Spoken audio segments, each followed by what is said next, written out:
கதிர் sir, இன்னும் ரஜினியை காணாம சார். வந்துட்டு இருப்பாங்கன்னு நினைக்கிறேன்.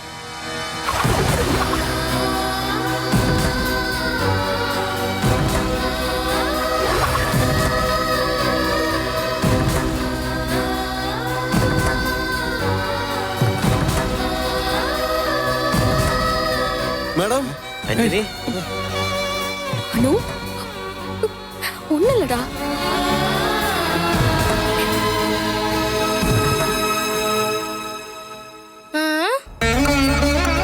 ஒரு வேலை இருந்துச்சுமா, முடிச்சிட்டு வர லேட் ஆயிடுச்சு.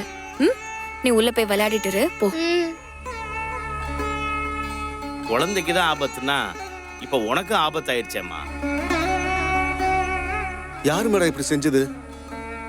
யாரு, ஏன், எதுக்குன்னு எனக்கு இன்னும் சரியா தெரியல சார். அவங்க அசந்திருந்த நேரத்துல நான் எப்படியும் தப்பிச்சு வந்துட்டேன், அவ்வளவுதான். என்னம்மா இது, இப்படி ஒண்ணு மாத்தி ஒண்ணு உனக்கு கெட்டதாவே நடந்துகிட்டு இருக்குது. குலதெய்வம் கோயிலுக்கு ஒரு தடவை போயிட்டு வந்துருமா. குலதெய்வ வழிபாடு பண்ணலைன்னா கூட இந்த மாதிரிலாம் நடக்கும்னு சொல்லுவாங்க. இது குலதெய்வ குத்தம் இல்ல சார். குற்றம் செஞ்சவங்கள நான் தண்டிக்காம விட்டதுதான் காரணம்.